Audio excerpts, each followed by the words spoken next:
Alright, so part two. So I leave the bags on the curb at the airport, knowing I got this gun in there. So I go leave the bags and I basically just go by the terminal and I'm like, fuck it, I'm finna just get on the plane and shit. So I'm gonna leave the bags, like mine will have my studio equipment in there. One had clothes and shit in it, but my mic and all of that shit was in one. And then like my extra chargers, like my laptop and shit. So I had that, and then I had one suitcase full of clothes. But the suitcase with the clothes in it had the gun in it and shit. So I just leave it on the curb, and I just say fuck it, I'm gonna just go get on the plane anyway. So I'm waiting to get on the plane, and I hear somebody call my first name, and I'm like, what the fuck? I look up, it's the sheriffs, the Alameda sheriffs, uh, the Alameda sheriff deputies and shit. So they call my name like, yeah, did you leave some of your bag? I'm like, man, I don't know. You know what I'm saying? Because it's like, I don't know. You know what I'm saying? I know I left the bag there, but it's like, fuck it. I ain't finna own up to shit because I don't know if it's some other shit in that bag or what. So I ain't know what to say. So I'm just like, I don't know. So they're like, then they specify what it was, and then I'm like, okay, yeah. You know what I'm saying? So I'm like, cool. So they specified what it was they was talking about, and I'm like, yeah. And they was like, well, is it loaded? And I'm like, shit, I don't know. You know what I'm saying? I wasn't really thinking like, I know that I had put it in my bag, but I wasn't sure if I unloaded it and everything. I know that I had packed the bag immediately, because like I said, I had told him right away, I was like, shit, I could leave now. So when he told me, she was like, I gotta go, I had packed my bags already. Like, I was already prepared to just be like, fuck it, I could leave immediately. Like, we ain't gotta wait. So I had packed the bag, and I know I put the gun in there, but I didn't know. A lot of shit had happened at the time, so I know I put the gun in the bag, but whether I unloaded it and all of that shit, I wasn't sure about that part. But I knew that it was in the case, how it's supposed to be, you know what I'm saying, the hardcover case with the key, where they'll let you fly with that shit. But rather I unloaded it and all of that, I wasn't sure. So I'm like, okay, I don't know. So the dude tell me, yeah, we just want to secure it or whatever. Mind you, I ain't had no money to pay for the bags. So I was just gonna leave this shit. So some lady was like, I said it 5 times, like, I'll pay for the bags, I'll pay for the bags. But it's like, I'm like, man, they caught me with this fucking gun. I'm really just prepared to go to jail. I wasn't even thinking about the bags no more. I'm like, man, fuck the bags. You know what I'm saying? So I wasn't even thinking like somebody gonna pay for the bags. But anyway, so they walked me down. They're like, oh, you got the key to the safe? I'm like, yeah, it's my safe. You know what I'm saying? So they walked me down to go get my bags off the curb, pull that gun out of there. That motherfucker loaded, fully loaded. But on my way down there, the sheriff deputy was like, look, we just want to secure the firearm. We're not trying to take nobody to jail or nothing. Now, mind you, this is a white man telling me this shit in California. And I'm like, as soon as I seen it was a white man, I'm like, fuck, I'm going to jail. You know what I'm saying? But before we even got to the gun, he was like, man, we ain't here to take you to jail or nothing. We just trying to secure the firearm. I'm like, okay, say less. So we go get the gun and shit. He opened it, that motherfucker loaded the clip in it and everything, and it's not supposed to be like that. So technically he had every reason to lock me up for that shit. Like it was in a locked safe, but it was loaded and the clip was in there and it had one up. You ain't supposed to travel with it like that. So he ended up taking the clip out and took one out the head and shit. And I'm like, damn. So, but he still maintained like that he wasn't trying to take me to jail and shit. So I'm like, cool. So they took my key and they took my gun and they let me go. And then the random lady who was like, yeah, I was telling you I was gonna pay for the bags. She paid for my bags. I got on the plane. I didn't fucking know. We got to the airport at fucking 4:30 in the morning. I didn't make it to Milwaukee till damn near 7 at night for a 4-hour flight. I'm talking about the layovers was crazy. Like, they got me a bullshit ass ticket back home to where it damn near took me like damn near 7, 8 hours to get home. Damn near took me that long for a 4-hour flight. Sorry, thank you. You know, so Thank you so much for vacation. we ended up I ended up getting home at like 7. And mind you, I got up at 4:30 to get on the plane in California to leave. So I literally spent the whole day just layovers and then the airport shit. So I finally get home. I'm hitting everybody I know. Nobody ain't picking up for me. Everybody busy. Everybody got some shit going on. So I'm like, okay. So nobody answered the phone. I'm like, shit, I need to ride from the airport. Mind you, I ain't really had no plan to what the fuck I was gonna do when I got there anyway. So I called my brother like, hey bro, I'm gonna come crash at your crib. I'm only gonna be in the city for like 10 days. Then I'm gonna get the fuck on and go to Atlanta and shit. So I go crash at his crib for 10 days. I leave every day. Leave every day trying to put something together when I go down. I was on the campus of Marquette College and shit, so I leave every day. Then I go do that shit. So finally get everything situated. Then like the last couple of days, I had booked me another hotel room. Then I end up just leaving. So then I do that. And then I end up going to stay in a little hotel by the airport and shit. Then I catch me a cab to go to the Greyhound station the next morning to just catch my little cab and get on the bus and come to Atlanta and shit. So I come here September 8th, 2020. And I've been this bitch ever since. Like, I had left. I went, like I said, I went home for like 10 days. I went there for 10 days, and then I ended up leaving this shit. But as I went there, I ain't really fuck with nobody at home though. You know what I'm saying? I ended up I popped in for 10 days. I ain't really talked to nobody, nothing. But by the time I get to when I got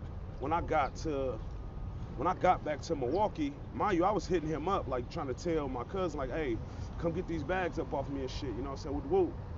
So he get to messaging me when I get back to Milwaukee, like talking crazy and shit. And it's like, he didn't answer the phone. He didn't answer the phone for me at all. Like, mind you, I threw my phones because I was pissed. So I had two phones. I had an iPhone, I had a flip phone.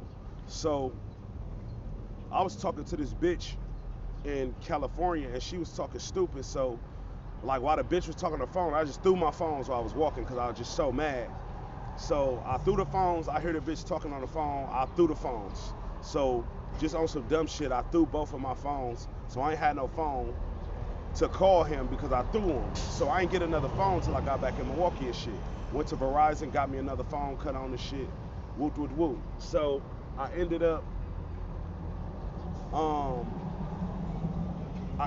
back in Milwaukee and shit for 10 days, just until I came to Atlanta and dog get to talking crazy and shit. And then I'm like, you know what, my nigga, like I'm not even gonna go back and forth with you.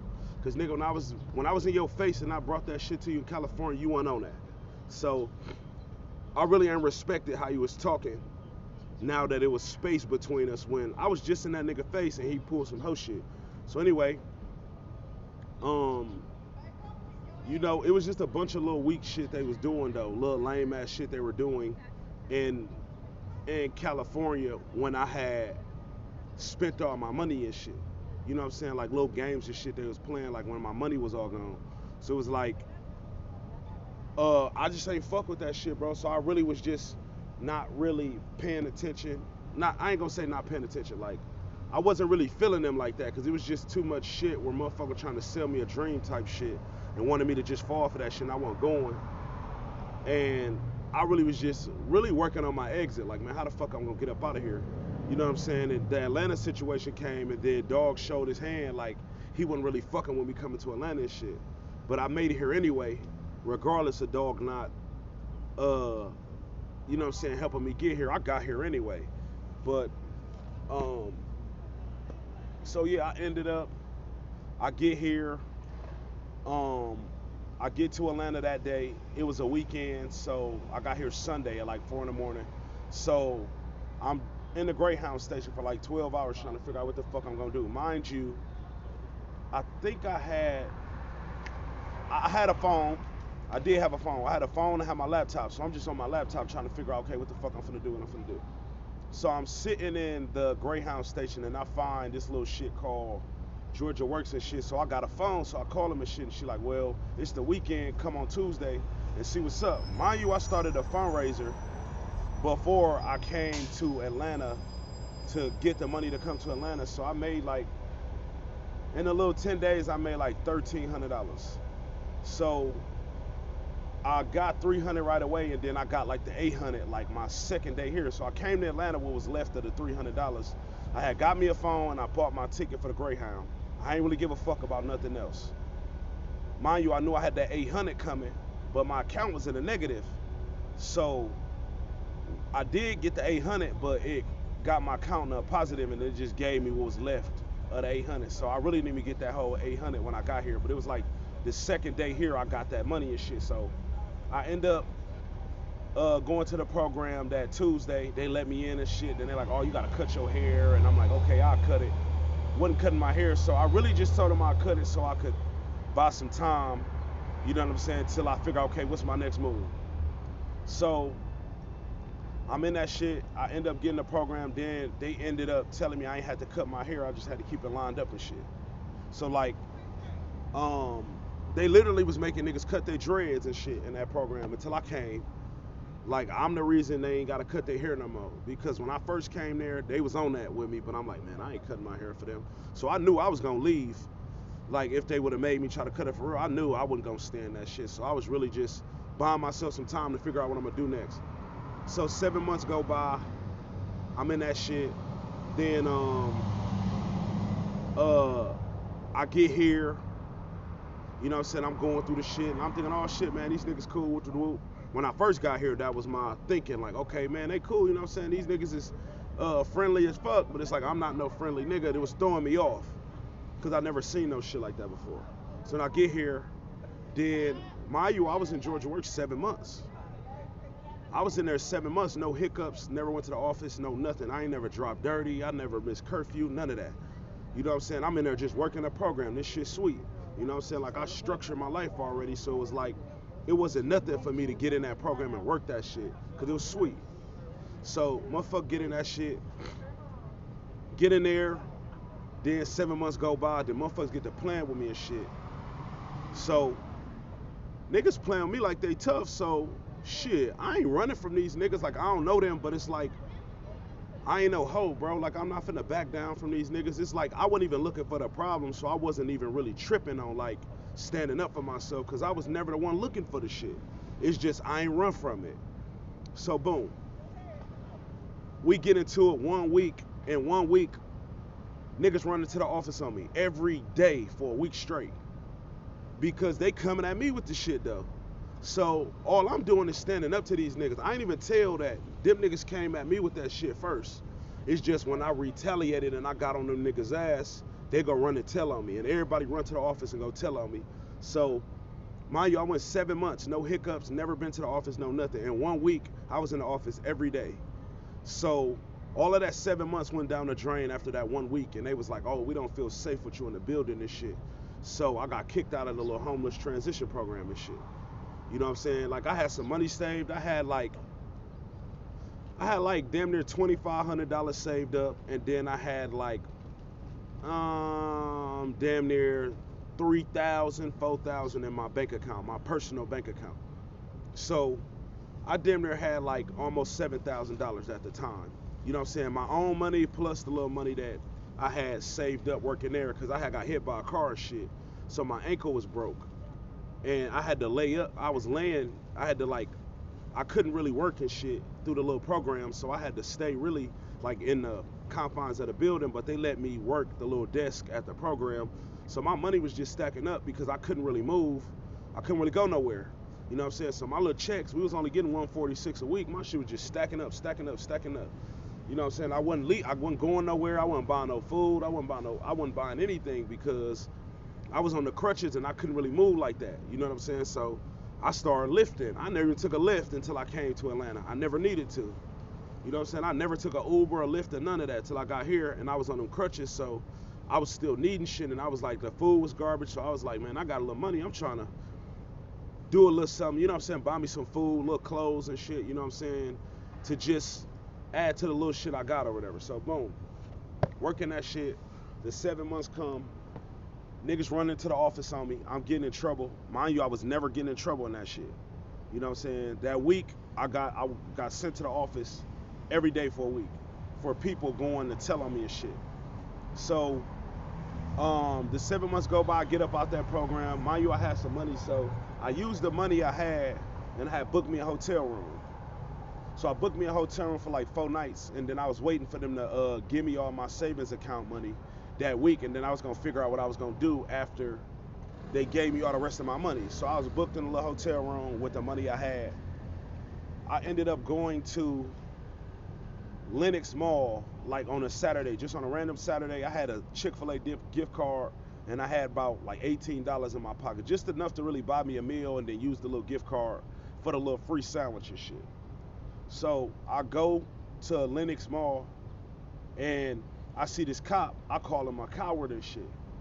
You know what I'm saying? Because I know what I know about these homosexual liars now, because I learned this shit like over the course of like the whole me leaving, and then my cousin and shit, and how he moving, and then I'm just paying attention to these niggas in the program. Mind you, I was around 100 niggas, so I don't really know them. So 7 months I wasn't really talking. I'm really just watching niggas and peeping the scene and I'm watching niggas behavior, watching how niggas talk, just peeping everything, because I'm in somewhere where I don't know. I'm out of zone. I'm just really paying attention, not really talking much. Just before I even called anybody gay, bro, it was 7 months because I was watching niggas for 7 months, paying attention for 7 months before I even opened my mouth and was like, oh, you niggas gay as fuck. I was just peeping everything and watching everybody. I had 100 niggas to watch every day for 7 months straight. You know what I'm saying? So it was like, I peeped and I'm like, okay, cool. So then I really was just on that with niggas, like letting them know, man, I know you niggas is faggots all in their face and shit, but nigga go run and tell on me and shit, playing little bitch ass games and shit because they're faggots. But anyway, I end up getting kicked out of the program. I go to the little hotel. I go to the mall, call the little cop a coward. I walk away from this nigga, and I'm in the Chick-fil-A line, just waiting in line to get my food. The cop come back to me, and he like, what's that you was talking? And I'm like, what? Like, I'm really thrown off because it's like, this a uniformed police officer we talking about, a uniformed cop. So I'm thinking like, what the fuck is you on? Like, you know what I'm saying? Like, he came at me like he was just a regular motherfucker on the street. Like, this is a uniformed cop talking like this. And I'm like, okay. You know, it just threw me off guard. I wasn't expecting that. And I'm like, okay, whatever. So he like, get out of my line. I'm like, nigga, I'm in Chick-fil-A. This ain't your line. Like, you're a cop. You don't work for Chick-fil-A. What are you talking about? So I'm in line waiting to get my food. He like, get out of my line. Then he tried to grab me. I snatch away from him. Then he like pushed me or something. And like, he tried to grab me and push me. I snatch away from him. So he tried to slam me on the ground after he pushed me, but I had grabbed the counter of the Chick-fil-A and shit. And I'm like, man, you ain't finna throw me on this fucking ground. Like, you got my legs. Like, he literally got my legs wrapped up in his arms. So I can't really move like that. It's like, if I let my arms go off this counter, he finna throw me on the ground because he got my legs. So I can't move at all because he literally got my legs like in a chokehold damn near. So I'm at the Chick-fil-A, just really only went there to get my food and shit. So then, shit, that was the first time I got arrested, April 17th, 2021. First time I got arrested in my life at 30 years old. So dude took me to the, he said I was disorderly conduct, fighting words, and some other dumb shit he wrote me a ticket for. So then, to make matters worse, you know what I'm saying, you know, I get sent to jail and shit, you know what I'm saying, I get sent to jail, like, mind you, I had my little property, I ain't think nothing of it. So I get out of jail 5 days later, and then the little signature bond was like $200. Like I had the money to pay it, but they ain't let me out to pay it. So they made me sit in there for 5 days for like $200, and I had the money to pay the little shit. So whatever. 5 days go by. I literally paid the shit the next day after I got out. Like I literally could have paid that shit as soon as they let me out. I could have went and paid that little $200, but they made me sit there for 5 days for $200 anyway. First time going to jail in my life. Like I ain't know nothing about no signature bond, no none of that shit, cause I'd never been arrested and I'd never been to jail in my life prior to coming to Atlanta. And my first time was at the age of 30. So anyway, go to jail, get out. They're like, okay, you gotta go to whoop to get your property. So I go get my property.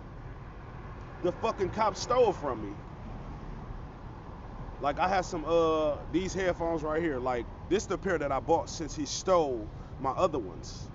But like dude was a little too excited about these motherfuckers when he took them off me, cause I ain't really have much in my pockets. I had my phone, I had these, I had like my Breeze card, my driver's license, a Chick-fil-A gift card, and like $18 in my pocket.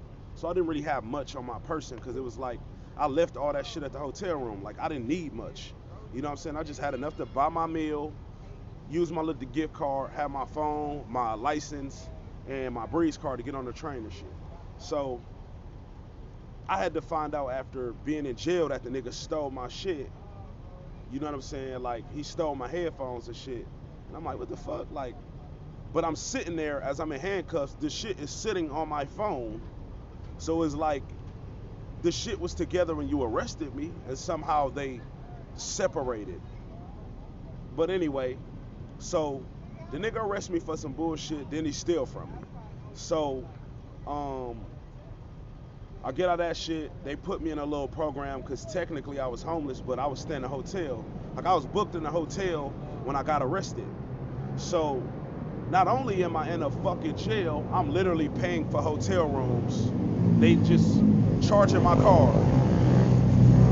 They just charging my card for this fucking hotel room while I'm in jail, because they said like the nature of the way my shit was spread out in the room, they ain't just put my shit up and check me out. So I was thankful for that, but I'm like, damn, bro, like I'm losing this fucking money just paying for some shit I ain't even using. Like I was in jail 5 days, so I'm literally getting charged for 5 days of hotel stays while I'm in jail. So I tried to dispute it, but they took the money anyway. But anyway, so I'm sitting in jail. They charging my car for these fucking hotel rooms, and I'm like, fuck. So that's what I'm really worried about. Like I had my birth certificate, social security card, business documents, all of this shit in this hotel room. So I'm like, fuck. I don't want them to throw my shit away. You know what I'm saying? Like I don't know what's gonna happen, because mind you, I'm still in a new city, bro. I don't know how things go here. I'm fresh here. I only had been there 7 months by that time. So I'm sitting there and I'm like, damn. So I get out.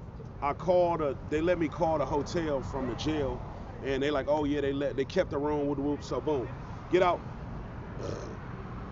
They tell me I got to do this little program where they put me in another transitional program, a homeless program for 3 months through the city of Atlanta and shit. So they like, okay, well, this date you got to go report to this program, whatever.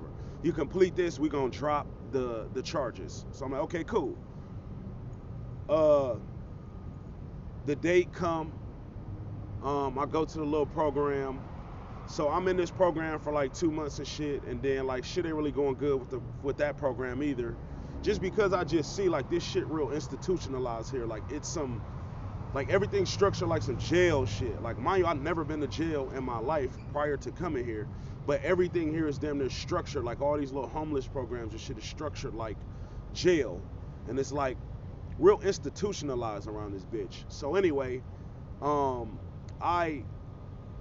I'm sitting there, I go to the little program, I take my shit, go there with the whoop. So I'm in the program like 2 months.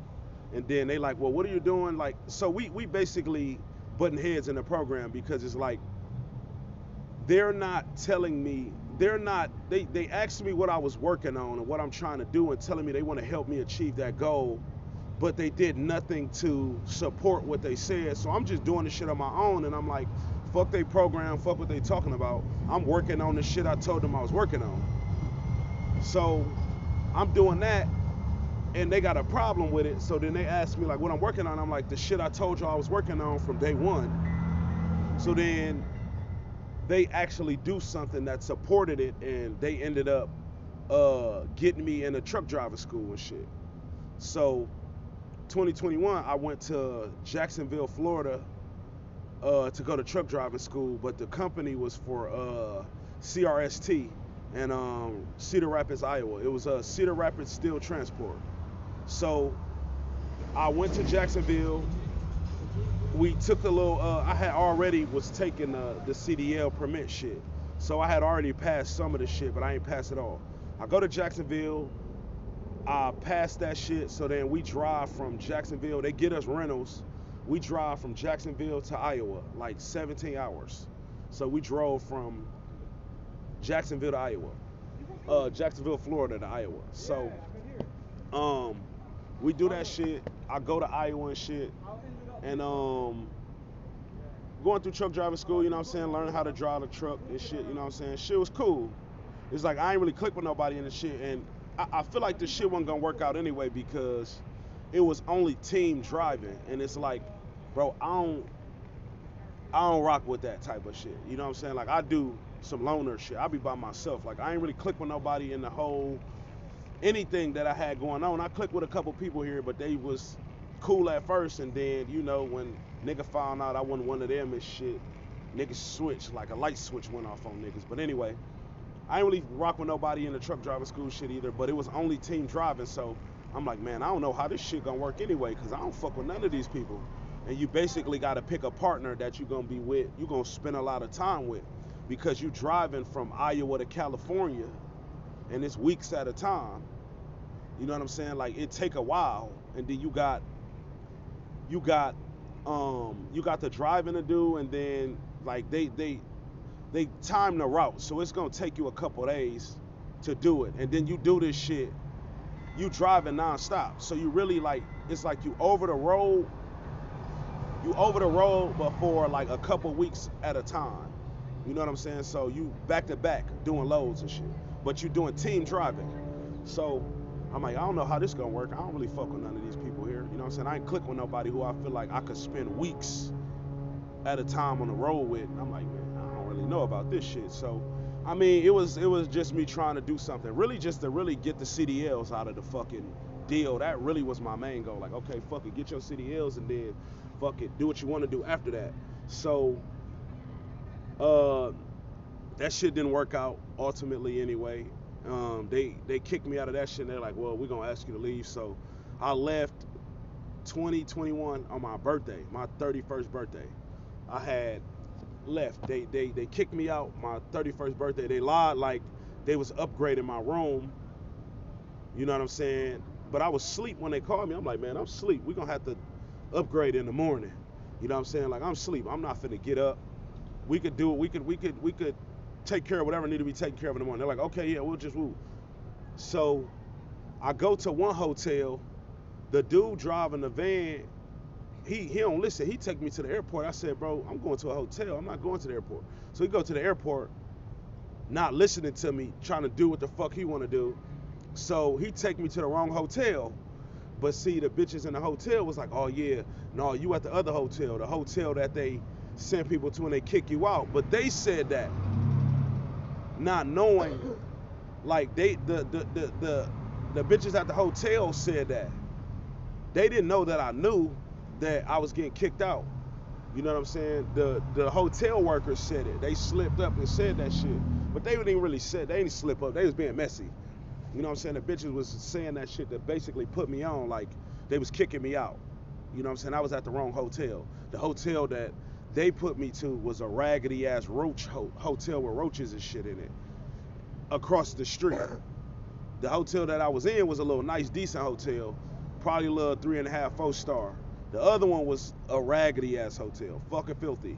But it was like shit, I ain't had nowhere else to go, and I was waiting to leave. So I spent that day there, and then the next morning, they had got me a ticket back to Georgia that afternoon. I had left Georgia at like 2:30 in the afternoon, and then I got to Georgia at like a day or two later in the afternoon. So I left June 14th. I got to Georgia at like 4 p.m. on my 31st birthday, 2021.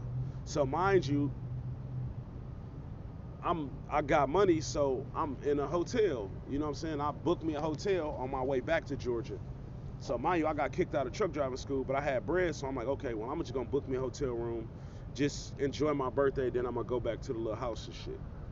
So I ended up staying that bitch like 40 some days. I ended up staying in the hotel like, I don't know how, because I've been running out of money, but somehow the hotel dumbass did some goofy shit, and I worked it to my advantage since they did that. So anyway, I stay in the hotel. So then my money run out. I get 2 more days, and then I'm like, fuck, I gotta go back to this house.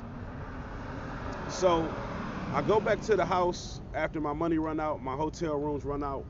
I leave 11 a.m. the next day. I go back to the house. The very first day I go back to this house, I get into it. My old roommate that was in the house when I left, he was gone. I had a new roommate. Day one, I go to the house to after being gone for a month or so, I get into it with a nigga, he tried to stab me. Stay tuned for the rest. I said what I said. Social shit.